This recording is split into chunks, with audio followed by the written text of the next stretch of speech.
There's many other things that cigar does. It is anti-aging because the nicotine is dilated. When you smoke a cigar, it hits your face, it dilates your organs. This is why in the plantation where we make cigars, I have seen guys working at age of 90, 95. I have seen guys working our field 102. I ask him, do you smoke cigar? Of course I smoke cigar. I see one in his mouth. How long you been smoking cigar? 90 years. Before I die, if they say, do you have any last word? I says, yes, please put a cigar in my mouth.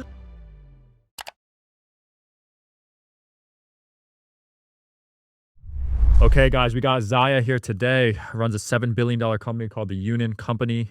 Came here with $25 at age 13. Thanks for your time today, man. Pleasure to be here, Sean. Yeah, you've lived quite the life. You know a lot. You also own 2,000 patents.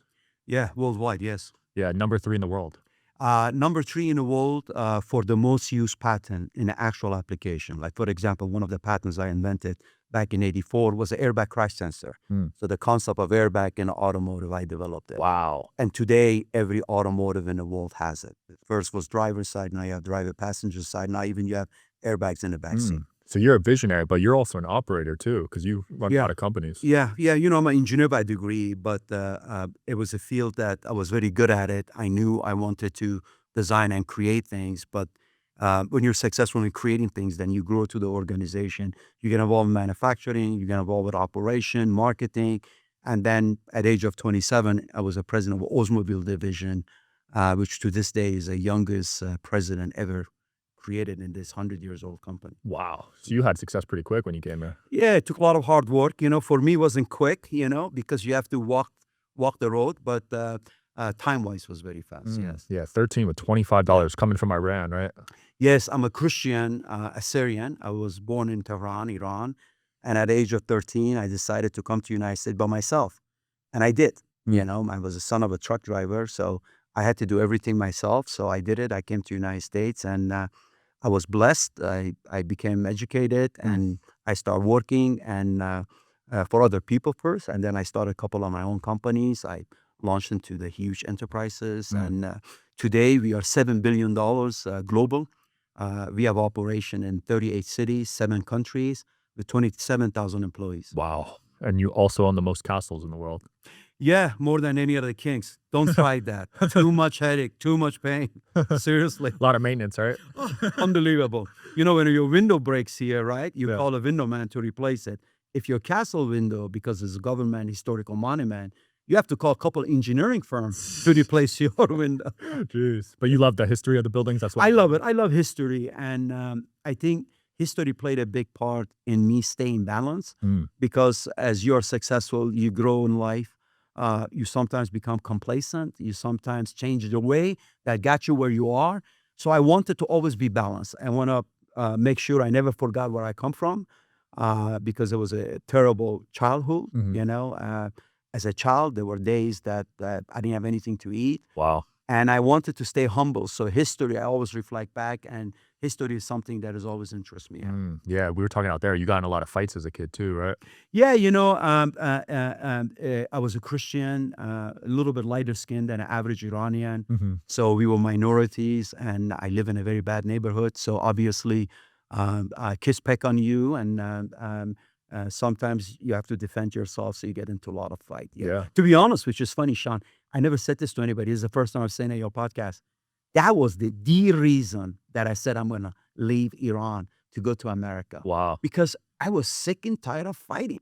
Can you imagine a 12, 13 years old kid goes to school and he knows he's going to be forced to fight a couple times? I mean, talking about bullying, but not that I blame it on bullying. I don't care about it, but you just get tired of fighting all the time, right? Yeah. As a kid. So you say, you know, enough is enough. I want to go someplace that is more civilized. Yeah. And I love what you said out there. You brought your kid to the hood to play some basketball. Yeah, I did. You know, my kids grew up different than I did, obviously. And I wanted to make sure they're balanced. And my youngest kid, he's an accomplished Division I basketball player. And when he was a kid, he was trained many hours a day, right? Because we knew he loved basketball and we knew he could be a great basketball player. He had the body, he had the mind, and he had the soul, the heart. So he had a coach that used to play for Clippers. He was retired. He was training this guy for 15 years. So one day he said, you know, there is one element about your son that we need to improve. we need to put him in karate or boxing class. I said, what is that? He said, he's not tough, right? When he plays in the court, other kids, they're tough. They grew up differently. And I've noticed that he gets scared. He shy away from them. He gets intimidated by them. So I said, how are we going to fix this? He said, well, let's put him in karate or boxing or something like that. I said, no, let's do something different. Let's go pick a worst neighborhood in Los Angeles, Compton, and take him to Compton. And don't let him play with kid his age. At that time, he was 15. Let him play with grown man in Compton.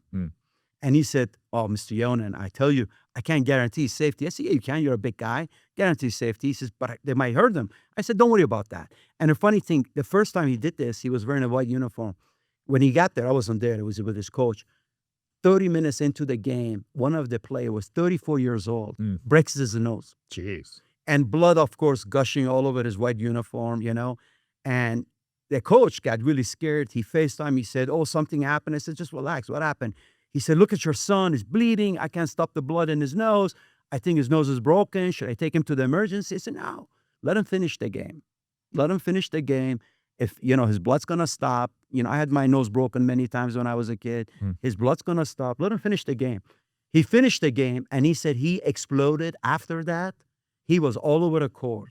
He wasn't intimidated by these big guys. He wasn't afraid of them.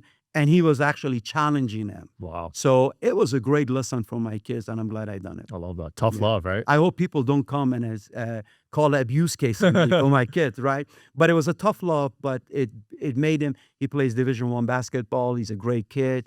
He's fit. He's into basketball from morning to night. And I love to see my kids to be passionate about something. You know, Sean, I always wonder, how could a person live in this world not be passionate about one thing or several things? Right? Yeah. So passion that I had when I was a kid, you know, I grew up hungry. I mean, there were times we didn't have food to eat in the day, right? So hunger was my passion. I was determined to change that, right? But when we live in America, thank God everything's provided to us, right? And there aren't that many things that stimulate you to bring your extraordinary effort out. Yeah. And the only thing that can keep that light on is a human self-produced passion. From the time you get up in the morning, you're passionate about something to the minute you go sleep at night. If you have that, you'll be successful and you can build a 10, 20, $30 billion company. Yeah. And it's something that I see some people have it and some don't. And it's very easy for every human being to develop that blessing, to develop that capability within themselves. As a parent, were you trying to instill passion into your kids? As a parent, I was very concerned because I have 5 kids. They had everything in the world, right? And that was my big concern.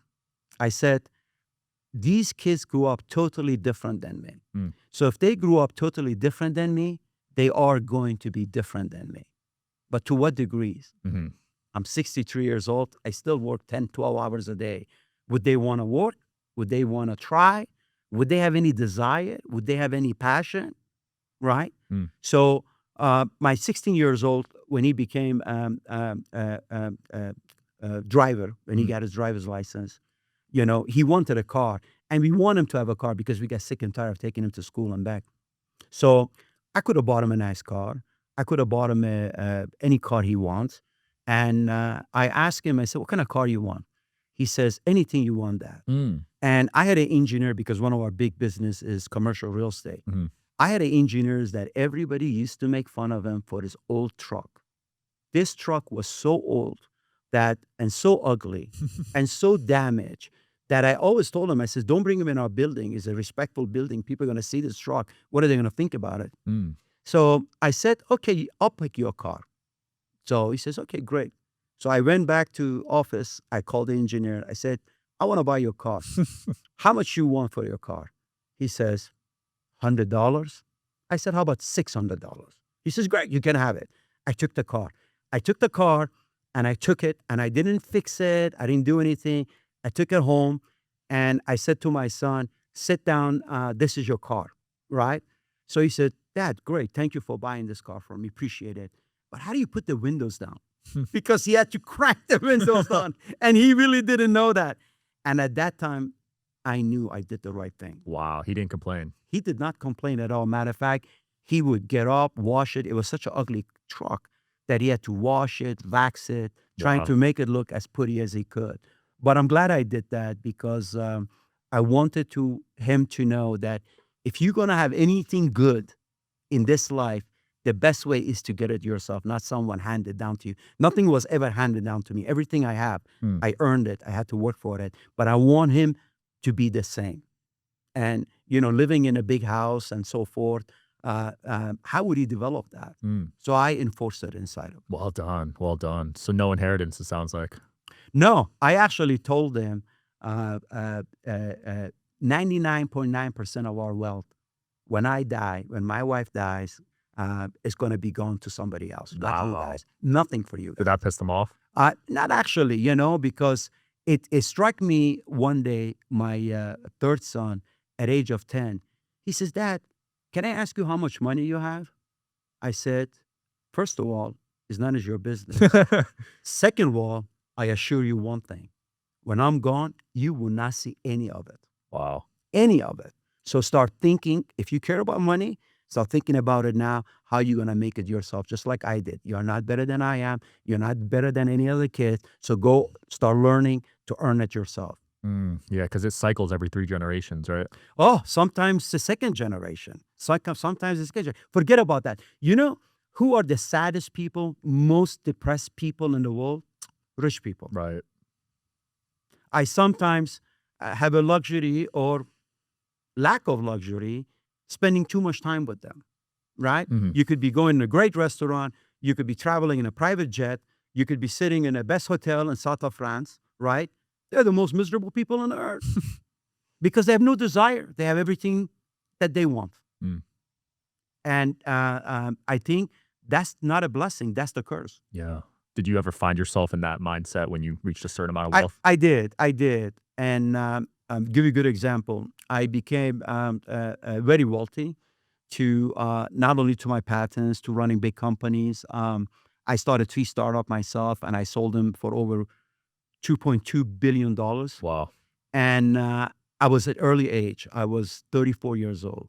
And I became complacent. I started buying many cars. I had 45 cars. Jeez. I had 500 watches. I had houses in 32 different cities, Wow. right? And I thought, I earned it.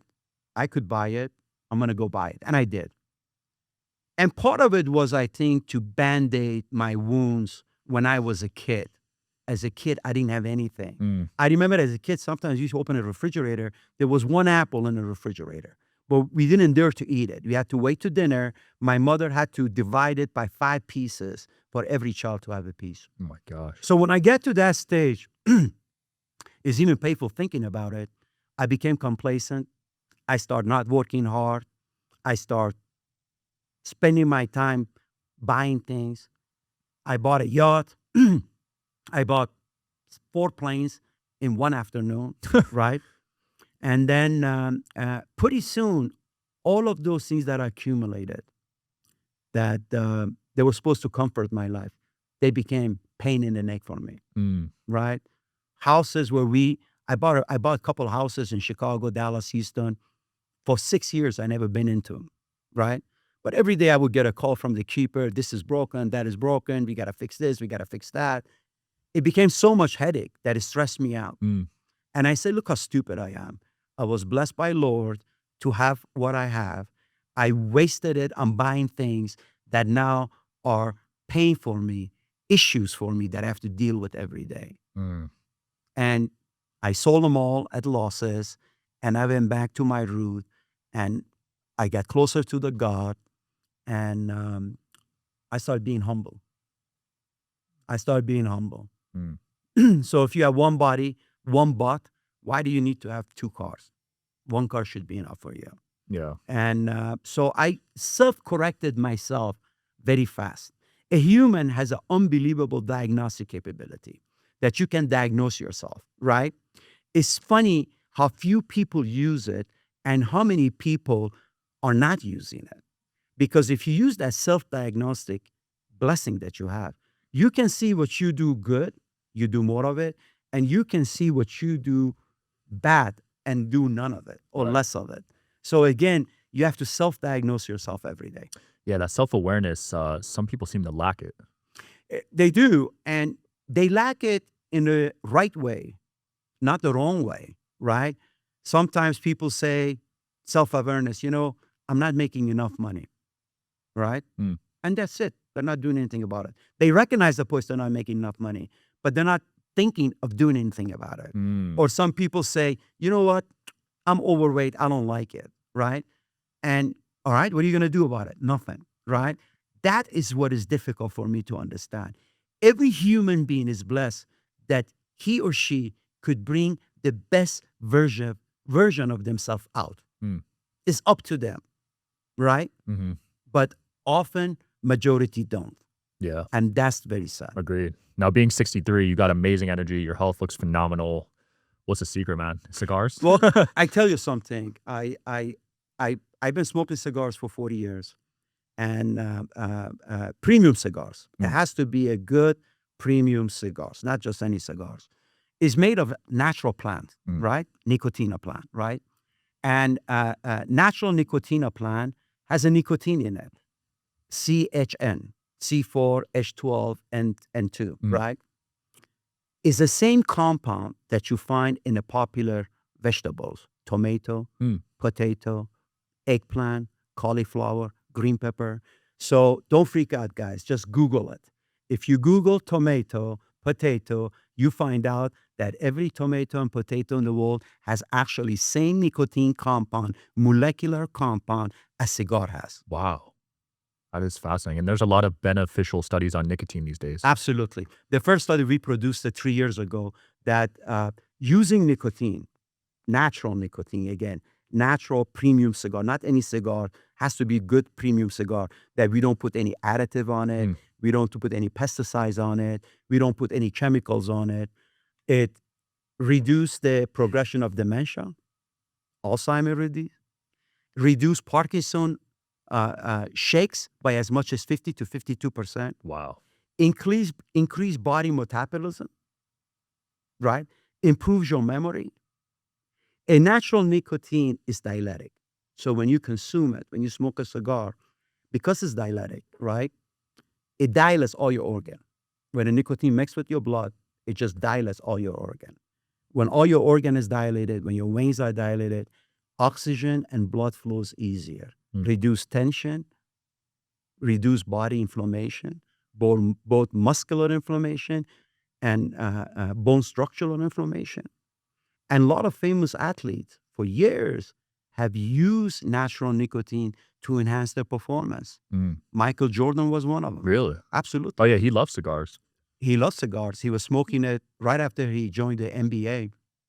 He used to smoke cigar before practice, after practice. That's He used crazy. to smoke a cigar before game and after game. And he's not the only one. A lot of athletes have used it. Steph Curry today smokes cigars. LeBron James smokes a lot of cigars because they have learned, right? They have become sophisticated enough to learn what enhanced their longevity, what enhanced the body performance. And I smoke 6 to 8 cigars a day. Wow. No lung issues? No lung issues. It's diuretic. It flushes the lung. Wow. It flushes the lung. It's diuretic. So when you smoke it, it actually dilates everything. Wow. It washes everything. changed right? my mindset on cigars. I'm 63. I've been smoking for 41 years. My lungs are fine. I'm actually, at the age of 63, I take no medication Wow. at all, right? But I use natural product. I smoke cigars, 8 a day. On Saturday, Sunday, sometimes I smoke 10 to 12 a day, right? And I love it. It relaxes me. It makes my body feel good. I don't eat a lot because it kind of suppress appetite, Mm. increase your body metabolism, so you don't maintain body water weight or body food weight, Mm. right? So you can eat normally, and it's all good.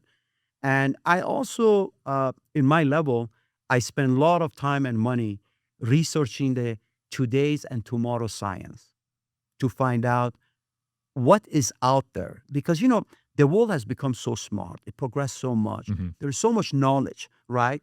That often we don't use it to years and years after that passed, right? We were talking about one just before we start this, right? Where you said you have a specific issue with your body. And we said, oh my God, there is a product sitting right behind you, right behind you, that somebody obviously gave that to you. Yeah. And had you used that product, that body issue and concern you have would have gone away. And for those of you that don't know what we're talking about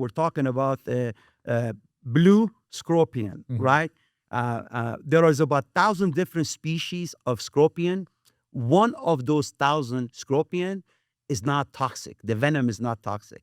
And that's the blue scorpion. And look, literally it's blue, right? And I've noticed you have some back there too, right? And it is a unbelievable product, right? Is homeopathic product today that reduce body inflammation and reduce arthritis in your body. It increases your metabolism. It improves man libido significantly. It does wonders for people. I mean, this is a product that when it existed exactly a year ago, I was the first to use it. Wow. Because I was searching for the product, and a couple of scientists said, there's a product being developed. I said, go find out where is it being developed and bring that product to me. I want it. And it took him months. I kept saying, what is that product? What do I need to do? How much do I have to pay you? Give me that product. I want to try it, right? Because for me, it's very important to stay healthy, right? I want to enjoy my life, right? And when they brought it, the actual scientist who developed it came all the way from Dominican Republic, and he gave it to me. Wow. He said, this is the first bottle. You be the one to have it. And I've been taking it for a year. And the changes in my body, in the way I function, in the way I think, I actually sleep less. I feel more alert. It's amazing, you know? So human has to use these things. You know, when the new vapes comes out, everybody buys one. And it's terrible for you. It's harmful for you because it's full of chemical. But the same human, when something good is available, we don't pursue it. And you should pursue it. Again, self-diagnostics. Figure out what you need, how you can be better, and think about action item that gets you there. And that's something that if every human being does, no matter where they are, no matter what class of society they are, lower class, medium class, they could be exactly who they want to be. Yeah. I really believe in it because it happened to me, right? A son of a truck driver. My father didn't go beyond second grade. My mother had no education. How did I become different? And I'm totally different than all my siblings, my cousins. You know, you would presume in 80, 90 members family, if it's in your gene, it would be more than one person, right? Wrong, right? Wrong. I'm the only one different. Wow. And the only reason I'm the only one different, because I had a different thought process. I searched within my soul, determined what my passion is, and I was committed to do what I need to do to change my life and improve my life. So you think it really comes down to an individual basis? I think comes down to individual basis and comes up in the way they think, right? Like often I get involved in a podcast. People ask me, I was at several podcasts recently, you saw them. People ask me, what's the secret for success? Yeah. I said, there is no secret. It's something that you already know. But the question is, how determined are you to make it happen or not? Are you willing to go to that difficult journey? Are you committed to that difficult journey? Because hard times makes hard individual. Right. Strong individual. Well, if you're not willing to go through it, you're willing to sit down all day, watch TV, play Nintendo, then obviously you're not going to get there. Right? Yeah. But if you spend your time improving yourself, we go to gym to improve our body. What do you do to improve your mind? What do you do to improve the execution of your daily activity? So they tell me, okay, what should I do? I said, good. Change all your habits, all of your bad habits. That's the first thing to do. For all those people that you go pay for all those people to listen to their promotional speeches or tours or you have to constantly listen to someone to be passionate about something momentarily or wanting something momentarily. Let me give you a secret and save your money. So you don't have to spend money to go to all those Tony Robbins and all those guys that they make money by telling you something that you should know. Right. Something that is common sense. Yeah, motivational speakers. Actually, exactly. You cannot be a rich person. I'm richer than Tony Robbins. I've never been to any of his motivational speeches, right? So why? Because I found the secret. And it's not a big deal, right? Write down on a piece of paper all of your bad habits. You know, you sleep too late. You eat too much. You don't exercise. You don't feel like working. You spend too much time watching TV. You spend too much time on your iPhone, on your game consoles, right? Write them down and take the top two. Say, from tomorrow, I'm not going to do these top two at all. So, for example, you sleep too late. Say, starting tomorrow, I'm going to wake up 1 hour earlier. I'm going to sleep 1 hour less. Right? I'm going to sleep. That discipline, that change inside of you is going to completely change your character, your ability, where you're going to spend that 1 hour instead of sleeping, looking for a better job or looking for double job, right? I mean, when I was 14 years old, I used to go high school, right? From morning to 3:30. After that, I used to come home, eat, do my homework, and at 5 o'clock, I used to go to work at Denny's as a dishwasher to midnight. Wow. And I used to come home, sleep, get up, go to school, right? Do the same thing day after day. Did I like it? No, I didn't. But did I know that that would help me in the journey to be who I want to be? It did. So every day, start changing and reversing and giving up your bad habit. If you're overweight, right? Say, I'm going to do two things. I'm going to eat half of the plate that I normally eat. So if you eat 2 cheeseburgers, eat one. One is more than enough. Sometimes I see these athletes, they're 6'8", 6'9", 250 pounds. And we go out, if you eat hamburger, they pick one.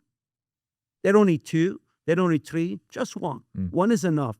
Eat it slowly and train your body to think is enough, right? Yeah. If you're not making enough money, go find a better job. Go find a better job. If you like your job, you just need extra money, go find a second job. Right? Motivate yourself. Psych yourself up to be successful. This is a formula. You don't need to go read a magazine, read a book, listen to a lot of podcasts, right? This is a formula. Every day you give up one of your bad habits, you're going to pick a right habit. And every day that you go living through that changes in your habit, you become a different person. You become smarter, more powerful, and better executor in designing a life that you really want to live in. I love that. Would you say, with all the success you have now, did you have to sacrifice a lot to get there? A lot. I remember long ago, my kids were all in sports. They all played football, basketball. And my wife says to me, I would get up, go to work 7 o'clock. I come home 9 o'clock at night, right? And my wife said to me, you should get up earlier, come to some of the games. And I said to her, look, if it's a weekend, I come. Weekdays, I can't have to work, right? I have to do what I have to do, right? Even working 12 hours a day is not enough for me these days. So, well, one day I asked my kids, I said, let me ask you a question. Do you prefer me to come to your games, or do you prefer me to work and create a better life for you? Every one of the 5 says, no, Dad, don't come to our game. You can watch it whenever you want on TV. Continue to working hard. So I said to myself, if these kids realize the importance of self-improvement, working hard, achieving the things that you never thought you can achieve in life, why I, as a father, grown man, would not believe in that? Wow. That's so interesting. Yeah, I grew up in a divorced household, and at my games, only my mom would come, and everyone else had both their parents there. Now, 2 things you can do. One thing which was unfair for you to live through that is unfortunate, but it happens. Should that make you a troubled man because you didn't live through a normal childhood as most other kids do? That's one way of looking at it. You could be sad about it. You could have psychological problem about it. Or that could make you a stronger person. Yeah, I choose the latter. Exactly. And you are who you are. The world knows who you are. And, when they said to me, you should go to Sean Kelly, I said, absolutely. Yeah, it made me want to become a better father, a better husband. Exactly. So you see, you took an unfortunate situation and you turn it to a positive reinforcement. Right. A lot of people are capable of doing it. Everybody's capable of doing it. But few people do it and few don't. They use it as a psychological problem. Well, I'm messed up because this happened to me. I'm messed up because this happened to me. Well, it's unfortunate that happens. It happens to all of us. We just don't talk about it, right? How can you turn it to a positive force to change your life and to change you as a better person? Yeah, a lot of people get these labels, right? These mental health labels, PTSD, anxiety, depression, and then they use that as like an excuse. Sometimes. One day I saw a good friend of mine. He's a actually very famous guy, developer. Yeah. And he called me. He said, I want to see you. And then I went to his house. I figured something's wrong. And he says, I am depressed. I said, you are depressed? He said, I'm depressed. And everybody in the world knows this guy. He's very famous in America. Yeah. And I said, you know what your problem is? Why you think you're depressed? He says, no. I said, you don't have enough problem. That's your problem. Wow, he turned it around on him. I said, that's your problem. If you had a lot of problems, it won't give you time for self-pity, self-pity. Oh, I'm depressed. I was with this woman and, she cheated on me. It happens. It's a free country. She cheated on you, fine. Let her go. Find someone better. Right? But I said, that's your problem. Your problem is you don't have enough problem. He said, well, how can I create a problem? I says, good, I'm going to give you a couple right now. I said, I want you to get out of here right now. I want you to go to this other company we own in Hollywood, and I want you to do this thing right now. Look at all the famous movie stars. Look at all the famous entertainers. Not all of them, but some of them end up screwing up, drinking too much, using too much drugs, going to jail. God blessed them with the talent and everything, and they misused it. And that is something that they were aware of it. They didn't think about it, and they didn't stop it. Right? So I think everybody should do that. Everybody should diagnose themselves daily basis. Like I weigh myself every day. When I get up in the morning, I weigh myself. When I come home from work late at night, I weigh myself. If I find out I'm half a pound more than what I should be for whatever reason, I'm going to skip dinner. Wow. I don't care how hungry I am. I'm going to skip dinner. But to be honest with you, one thing I don't skip, smoking a cigar, which is okay, which is true. I said to my wife, why don't you have a dinner and let me smoke a cigar? I'm not hungry. So I diagnose myself. When, I get sometimes thousands of emails. Yeah. And I have a policy. I never go home at night until I respond to every one of my emails. Wow. I might take a while these days. Yeah. And some of the email are complicated. It's the operation of the hotel, losing money, Yeah. You have to look at the P&L, the balance sheet, right? Yeah. It takes time. But I said, if this guy wrote me an email, I'm going to respond to him today. So when he comes to office tomorrow, he sees my response to him. I cannot ask the guy to be responsive to me if I'm not responsive to him. So you have to build a discipline. When you build that discipline in your life, in your character, in your personality, then you will see how easy it is for you to achieve your goals that you want to achieve. Wow, I love that. So you must deal with a lot of stress then. And Tremendous amount of stress. Sometimes, to be honest with you, I'm shocked my body can. I'm 63 years old, right? I was born in 1962, right? I should be senior citizen. What do they call it? AAA? Yeah, you should be retiring. Yeah, I should be taking a bus free, right? I should be sitting watching TV. But I don't do it. But that's okay. I'm happy. I'm happy I can create things. If I was an important person, or if I didn't have enough accomplishment in my life, you wouldn't ask me to come here to talk to me, would you? I wouldn't. See? So I'm being rewarded for it, and I'm happy about it. You ever get burnt out to the point where you can't handle it? I do more now than before. When I was 27 years old, I was one of the highest ranked executive in General Motors, and one of the most accomplished executive in history of General Motors. At that time, they used to take all of the young kids. They used to put them on rotation program. They used to call it EFS program.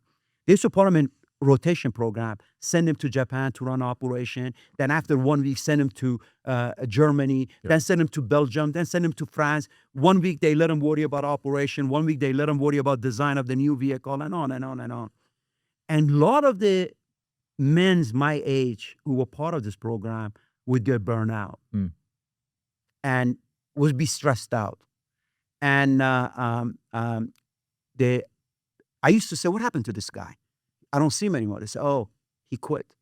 Why did he quit? He was stressed out. He was burned out. And I used to say at the age of 27, what the hell does stress mean? Seriously, what does it mean? I don't know what it is. I never tasted it. I never felt it. What is it? But that was in younger age, when you're very young and powerful and you're very determined. Right. As I get older now, I get stressed out. And sometimes I notice at night when I come home, I just want to sit down, smoke a cigar, have a glass of wine, and chill out. So there are times now at night, I don't look at my iPhone to answer emails, which that never existed before. Before, I would constantly look at my iPhone. If somebody sent me an email, it was my policy. I got to respond to him within a minute. Because he's my worker. If he has a question and I take my time getting back to him, he's on standstill. He's not doing anything, waiting for the answer. Imagine 27,000 employees. If you slow them down, it will be like a 3-mile long train that it comes to complete halt. But I get tired now. But again, I improve the quality of life. I exercise. I take Blue Scorpion, which, by the way, helps me a lot with managing stress. And I smoke cigar, which relaxes me completely because natural nicotine compound, the molecular compound, actually reduce inflammation. Inflammation causes stress. Right. Causes disease. Most disease. Inflammation is the biggest killer in the world, for more than cancer, more than cardiac arrest and everything else.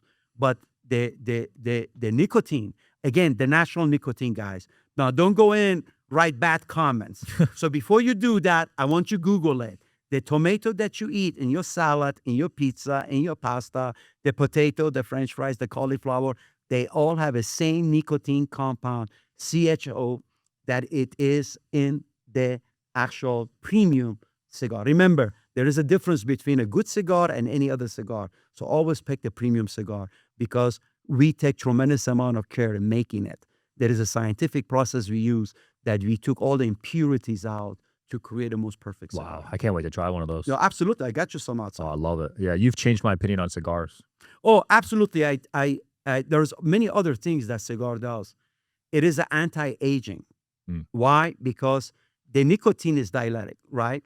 When you smoke a cigar, it hits your face, right? It dilates your organs, right? Blood and oxygen flows better, faster. Wow. Imagine you have a car that oil just doesn't move fast enough to the engine and to the carburetor and to the entire pistons and so forth, right? And this is why in the plantation where we make cigars, I have seen guys working at age of 90, 95. Wow. I have seen guys working our field 102. And I ask him, I said, how old are you? He said, 102. Do you smoke cigar? Of course I smoke cigar. I see one in his mouth. How long you been smoking cigar? 90 years. So it's all of these stupid politicians, incompetent politicians we have in this country and the rest of the world, right? That they say, oh, smoking marijuana is good. It's legal, right?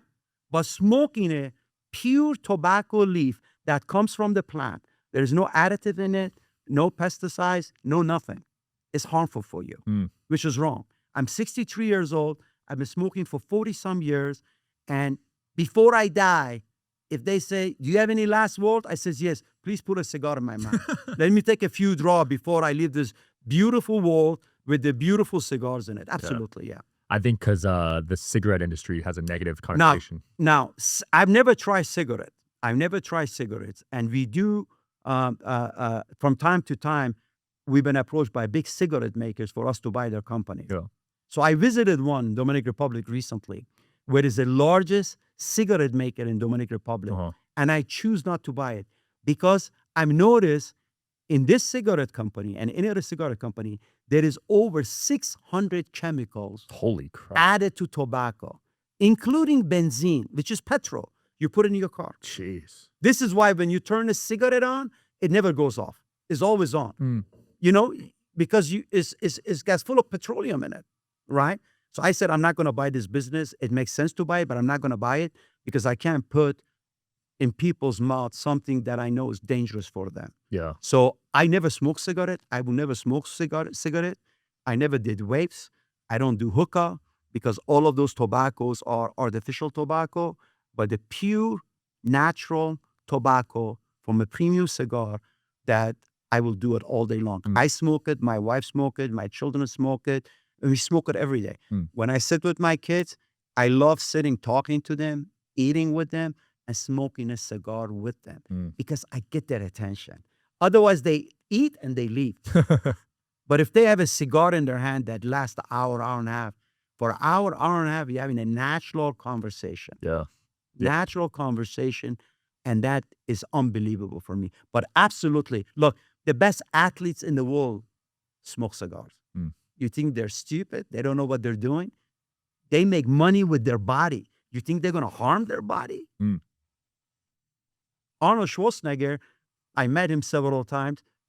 He has picture when he was weightlifting in California. He was doing curls with cigar in his mouth. I love it. I love that.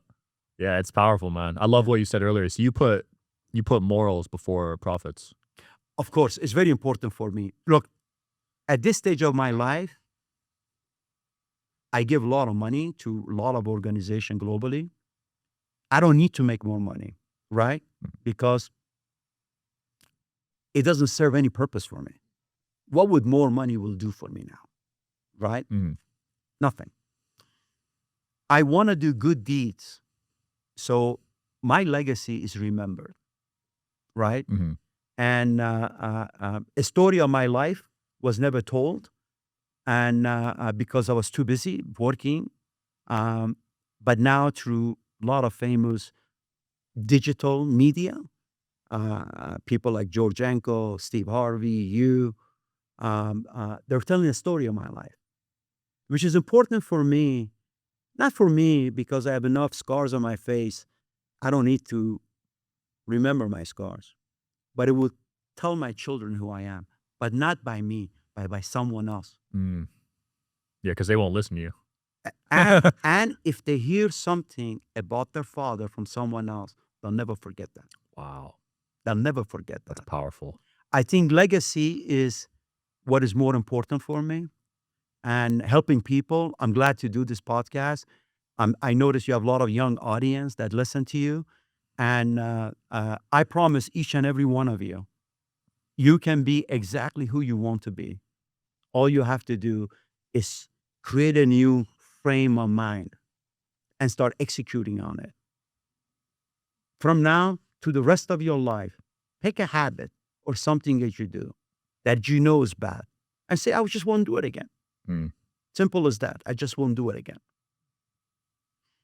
Not only that will improve you immediately because you're not doing something that you shouldn't be doing that is bad for you, but it will teach your mind that it's easy to change yourself. It's easy to do the right things and turn your back on the wrong things. Powerful. Like I saw one of my family members, he's a young boy, he's overweight. He's overweight. So he's very sad. He's sad because he's overweight. And he doesn't know that control is in his hand. I mean, this is a guy that if you put 3 triple by triple in front of him, he will eat it. Jeez. And he's 5'5". Wow. So I took his picture, and I had somebody in our staff to use AI to change it, that if he was half the weight he is right now, Mhm. right? Because he's 260 pounds. Ridiculous, Wow, right? 5'5". Right. When I show him that picture, he said, "Oh, that's a good-looking guy. Who's that?" I said, "That's you." He said, "What do you mean?" I said, "That's you. We use AI to create this image, so you see what you would look like if you were 155 pounds. Mm. Now, you like that? You like that guy? Oh, yeah. You want to be like that? Yeah. Eat one hamburger. Don't eat fries. Mm. Eat it slowly. That's all you have to do. You be that guy." And he's doing it. Nice. And he's dropping weight like there is no tomorrow. And don't wait to transform yourself to a better version of yourself. Because every day that you wait is a one day less you have to enjoy the result of it. Mm. So determine what's the best version of yourself and convert yourself to it. Slowly but surely. Yeah. But have a discipline that if I stop eating French fries or fried food, I'm just not going to eat it. Simple as that. There are so many other healthy things to eat. Yeah. Do you think being fat is a choice? In some cases it is, in some cases it isn't, to be honest with you, right? And it could sometimes it could also come from medical problems, Yeah. right? But if you feel that you don't want to be overweight, do something about it. Mm. It's 21st century. There's always a solution for something. Science has improved so much. So much information these days, especially with AI. You could look up anything. Exactly. So do something about it. Don't sit down, feel bad about yourself that you are slightly over. First of all, everybody in this world are beautiful. No matter who you are, what color you are, what you look like, you're all beautiful because you're all created by great Lord himself. Mm. Right? So I look at everybody as a beautiful people. Everybody are beautiful, right? You can never judge human being because you don't know what they go through. You don't know how they live their daily life, right? And you don't know how they have been impacted by negative things in their life that cause them to be that way. Mhm. So none of that matters. What matters is what you think about yourself. If you think, you know what, I'm a little bit overweight, maybe not a bad idea for me to lose a few pounds, lose it. If you're overweight, you feel good about it, don't do anything. Mhm. Do what you want to do, but make sure when you're doing what you want to do that the end result has actually benefit for you. You see what I'm saying? It's Yeah. a benefit for you. I said, well, why do it? Yeah. Sounds like God's played a really big role in your life. Oh, huge. I'm a big believer of faith. I always been. And sometimes for selfish reason. Really? Because faith has brought a balance in my life. Mm. Faith has brought a balance in my life. Faith is a boundary that I try to restrain myself to be within. Mm. Do you believe conscious is a good thing? Conscious is a good thing. Yeah. Right? Yeah. You think conscious is a good thing, right? So if you get mad at someone and you break their heart, pretty soon later you feel bad. Look, I should have done that. Right. Maybe I should go apologize and never do it again, right? You know, for me, what conscious is? Voice of God. Mm. When I do something wrong that my conscience bothering me, is the Lord talking to me that, hey, Zaya, you just did something wrong. You broke that guy's heart. You need to go fix it. Mm. The day you feel you have no conscience is the time that God has forgotten you, Wow. that God doesn't talk to you anymore. So every human being should have a conscience, because that's the only communication line we have with Lord himself. Without conscience, sometimes we are like animal. We do the things that we shouldn't do. Right. Psychopaths. Exactly.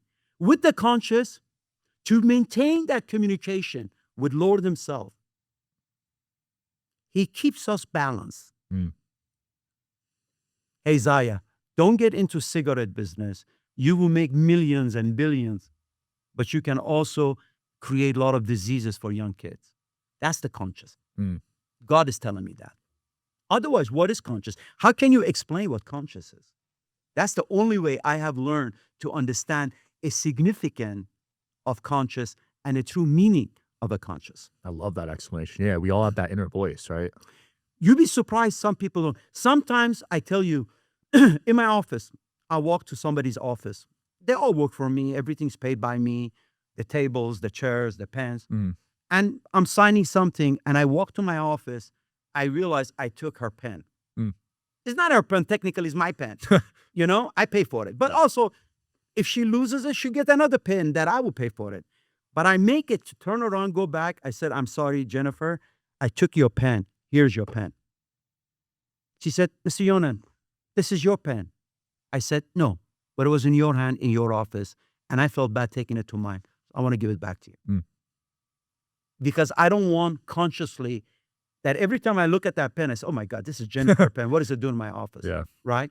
So conscious, Sean, has brought balance in my life. Mm. I think human without conscious could behave terribly and become animal. Mm. Sometimes on an M&A, mergers and acquisition, I could take over the company. I could take over a $500 million company for nothing. And then I go say, do I really need this money? I go back to owner. I say, you know what? I was going to buy your company from bankruptcy, but I'm not going to. I tell you what you've been doing wrong. You've been doing all these things wrong. Fix it right now. And I'm going to fund you, pull you out of the bankruptcy. So you can turn this profitable and pay me back. And you can leave the company for your family. Wow. And somebody says to me, my attorney, why did you do that? Do you know that guy? Why did you do that? I said, I didn't do it for him. I did it for myself. To make myself feel good by doing a good deed. Mm. Wow. So you're willing to walk away from hundreds of millions, billions of dollars. How would that impact my life differently? Would I wear a better suit? Would I eat a better dinner? Would I fly a better aircraft? No. No. And I tell you something, if you leave too much money for your kids, it will become a burden, a headache, a disease, and it will ruin your family after you're gone. I'm sure you've seen it many times with your friends. All the time. Sean, not many times, all the time, Sean. You'll be surprised.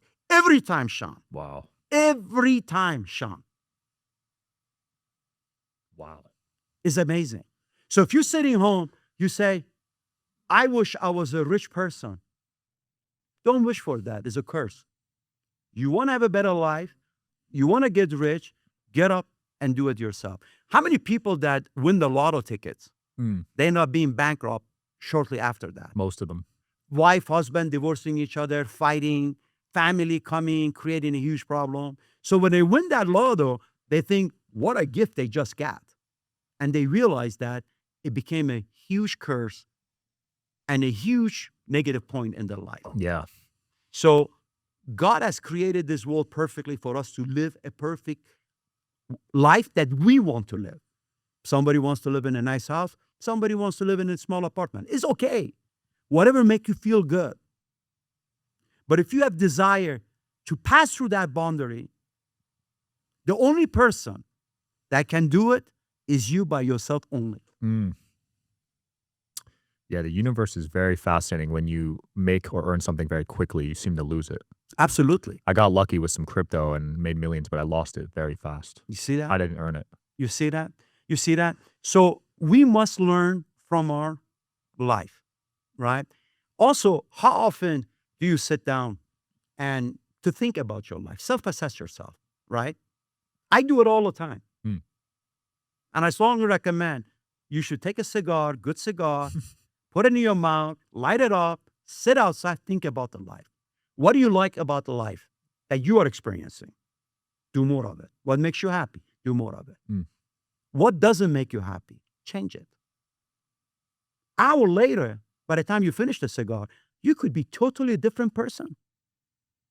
A kind of person you wanted to be. So sometimes I see people saying, oh, I listen to podcasts to self-encouragement, self-development, self-improvement. I said, yeah, good for you. I said, how many times you been watching that? He said, oh, every time that is on. I said, oh, for how long you been watching that? Oh, I've been watching it now for a good 2 years. Yeah. I said, oh my God. So 2 years you haven't changed. Yeah. It's like going to therapy for 5 years. And gaining nothing from it. Gaining nothing from it. But you are no different than any rich guy, any smart guy in the world. You are not different. So if you say, then why I'm not living the life of that person? Because that person choose to take the hardest journey in his life and live by it day after day, week after week, month after month, year after year, where you choose the easier way. Mm. Remember, hard life makes a hard person. When you are a hard man or woman, you don't break easily. You are like stone. You're always together. And you can conquer anything and everything. I love it. You mentioned happiness earlier. Would you say you're really happy right now overall? You know, I don't think about it, to be honest with you. And because I'm a kind of a person that don't think about what I have. I think about what I don't have. Mm. Right?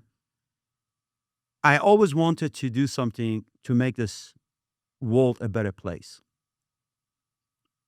Not mainly for everybody that live in this world, but for my own selfish reason. Mm. So the world will remember me. Right? Interesting. Like we always remember people that impact us in our life significantly. Mhm. Right? Have I accomplished that? No. Today, I see the world is not better. America is not better than America that I lived in it 40 years, 50 years ago. I see we have progressed in technology, science, but there are more cancer cases every year. 5.8% increase year over year cancer rate. Wow. Right? People in their 20s are getting it now. People at age of 2 and 3 are getting it. Jeez. Right? I sometimes go to the children's hospitals. I see a 1 year, 2 years, 3 years on chemotherapy, lost all their hair. She barely can talk. She barely can breathe. So how can I be happy? Mm. Right? I wish I would have been a medical doctor. I would have gotten research and I could have tried to solve some of these problems. Mhm. But I don't think these problems are solved by natural occurrence. I think it's all the imperfection in our food system, imperfection in a system we have that is driven by profit. Yeah. Profit.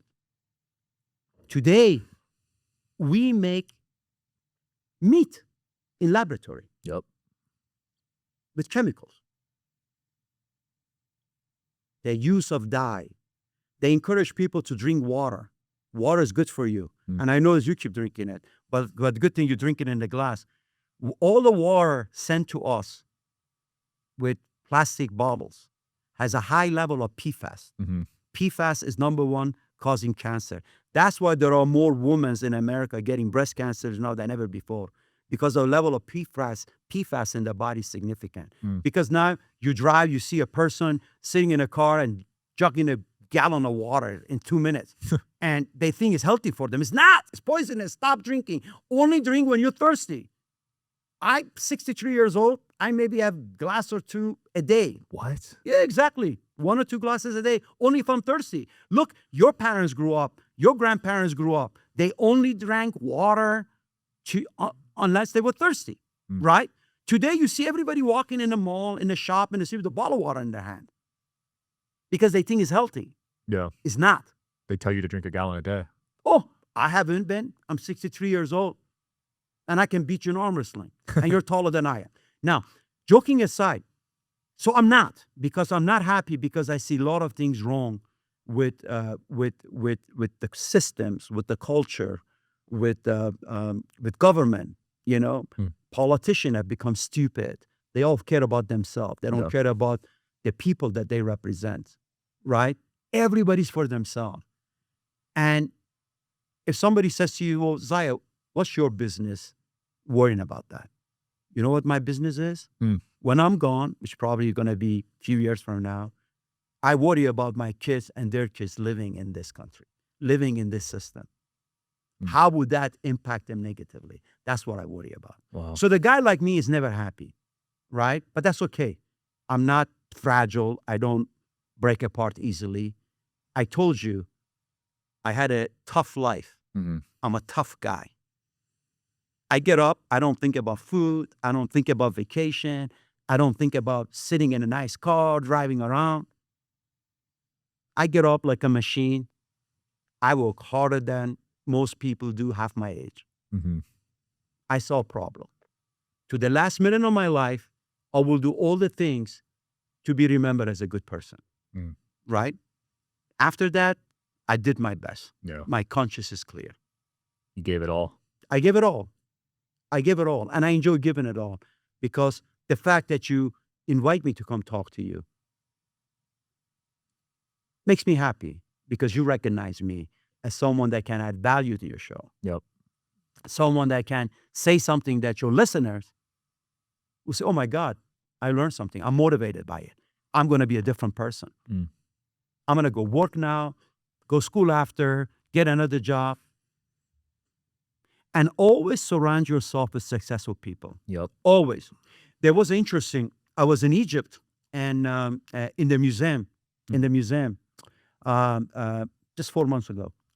I went to the museum and they had back then there was no books, but they used to write their lessons in the stone. Mm. So there was a stone for the school, teaching the school. And back then, the only people could go school were the people that were in military or very wealthy people. Mhm. So they find one of those stones that basically is a daily teaching. And it says, find a friend that is stronger than you, smarter than you, in every aspect is better than you. Because the only impact that person will have on you is positive, Wow. where you can create your own standard to be equivalent to him. So if you have a friend that drinks too much, stay away from him. If you have a friend that wants to sit down, play Nintendo all day, stay away from him. Because they are not a good example you should be so close to. Mm. I love that. So even back then, they were teaching your network is your network. Absolutely. It's very important. It's very important. I mean, networking, learning from people, right? Mhm. When I was working at big companies like a General Motors also had electronic. General Motors also used to make a jet aircraft. Mm. General Motors back then also used to make military tanks, right? Mhm. They don't do anymore, but they used to back then. And I used to always go to different division, trying to learn the turbine technology for the aircraft, Mhm. right? Ballistic missile deployment off of the tanks. I always mix with people that they knew something that I didn't know. Mm. So I could learn from them. Yeah. You were hungry for knowledge. And it's funny, if I go someplace, I'm giving a speech or something, you find a few people, man or woman, will approach me, will ask me 50 questions, in a row. Good question. And you find also people approach me and ask me question that I question why you asking. Is that important? Hmm. What's my favorite movie? Who cares what's my favorite movie? Who cares, where I go vacation, which I haven't had a vacation in many, many, many years. Hmm. But that's beside the point. So you have to, you say you play basketball. Part of the playing basketball, you go to this unbelievable process of running, jumping, exercising, right? Mhm. And every day you measure yourself versus the last practice you had day before Yeah. or 2 days before. Did I shoot better? Did I run better? Did I score better? Right? You do that, right? Yep. Why don't we do that with other aspect of our life? Mm. Why only we pick and choose what we like sport, right? What do we do it with the way we live, with the way we make money, with the way we spend it, with the way we feel about ourselves? Right? Yeah. So I think if you get in that thought frame, there will be many Zaya Younans in this world. There'll be many successful people in this world. And they will be the one who they will find a defect in our culture, in our society, in our country. And they will be the one that fixing it. I love it. Yeah, you got to improve every day, right? 1%. You got to improve minute by minute. Every day I go home, when I'm on the way going home, I'm thinking, did I work today better than yesterday? And sometimes because maybe I'm tired or whatever, I actually feel bad that I didn't perform as well as I should. Wow. But a lot of people in my position say, who gives a fuck, right? I own the world. I didn't work, right? I'm a second largest golf course owner in Europe. Wow. And I always wanted to play golf, and I never did. Sometimes I stop on the second hole. Too long for you? Too long for me. Don't have a patient. I get phone calls all the time. And every time I get phone calls, do you think is it good news or bad news? Bad news. Exactly. So if I hear a bad news, how can I relax, spend 4 hours, 5 hours finishing a game? You have to be responsible in life. You have to be responsible in life. You know, sometimes as a human, we expect others to be more responsible toward us than us being more responsible for ourselves. And that's the third lesson of today that you should always remember. Wow. Accountability. Huge. Yeah, that's deep. A lot of people lack that too. Huge. They don't want to admit it to themselves, right? Always admit it's okay to make mistakes, right? I make mistakes, right? I make mistakes. God knows I make mistakes. A lot of them. I'm thinking about them. But we make mistakes. But it's not the process of making the mistakes, because we all do it, is a process of self-correcting it immediately and moving forward. And moving forward. Yeah. Zaya, last question, man. You've accomplished a lot in life. What is your proudest accomplishment at your age right now? The proudest accomplishment is my family, right? I've been married for 34 years. I have 5 kids. And every day I see them and I look at their eyes and I feel their soul. I know I did something right. When I look at my child and I can't feel their soul, I know there is disconnect, and I know there is a flaw and a weakness in our way of communicating or working with each other. So my goal has always been, Sean, number one priority, to be the best father I could be and put my children and their livelihood and their joy ahead of myself. Wow. Ahead of myself. I always thought that. I never eat before they eat. Never. You know, I always wait for them to take the first spoon in their mouth, and then after that I pick up the spoon when we're having dinner together. And humanity. I love humans. I feel for humans. I feel bad when children are hungry, when children are getting sick, and I know there are things that could be done to impact it positively, reduce it positively, and when they're not done, I get upset of myself. And my wife always said, "It's not your problem." I said, "You're right. It's not my problem, but it's a system problem. And I'm a member of that system. So if I cannot do anything about it, that's the limitation I have, not in life, but in my character." Yeah. And that's one thing I don't want to have, because it was character who guided me at age of 13 by myself, you know, work, paint bicycles, buy my ticket, get my passport, get my visa, come to America, educate myself, and work as hard as I did, that I never questioned it, because I knew it was going to result in something very well. And it has. And I want to thank God for it. I want to thank America for it. because it is the greatest nation in the world. And I hope that never changes. Thanks for your time today, Zaya. I learned a lot. My pleasure. Yeah. Check them out, guys. We'll also link the cigar company below if you want to buy a cigar. And we'll link your Instagram and your social media handles. Thank you so much. I appreciate it. Yeah. Check them out, guys. I'll see you next time. I hope you guys are enjoying the show. Please don't forget to like and subscribe. It helps the show a lot with the algorithm. Thank you.